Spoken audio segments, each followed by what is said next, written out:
أكد تقرير للمركز العالمي للدراسات التنموية ومقره لندن أن إيران تستنزف معظم الحقول العراقية النفطية المجاورة لها بشكل كبير. وقال التقرير أن هذه الحقول التي تحتوي على احتياطات نفطية تقدر بأكثر من 100 مليار برميل لا تعتبر كلها حقول مشتركة، لأن قسما كبيرا منها عراقي بالكامل ويقع ضمن الشريط الحدودي العراقي.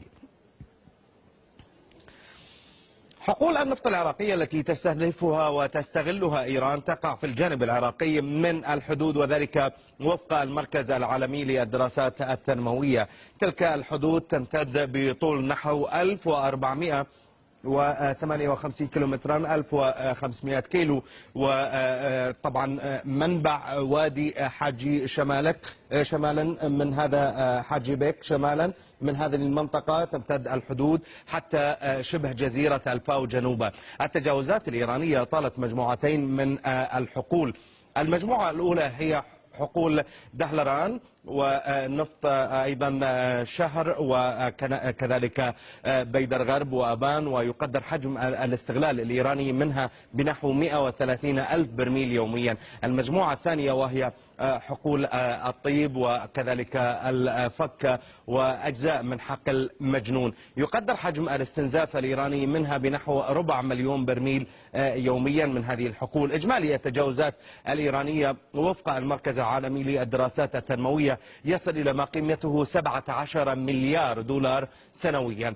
كميات النفط المسروقة بعد نقلها إلى إيران داخل إيران طبعا تستغل في تخفيف العقوبات من حدة العقوبات الاقتصادية المفروضة على تصدير النفط الإيراني، حيث يتم تصنيعها على شكل مشتقات نفطية ثم يعاد تصديرها للعراق بسعر السوق.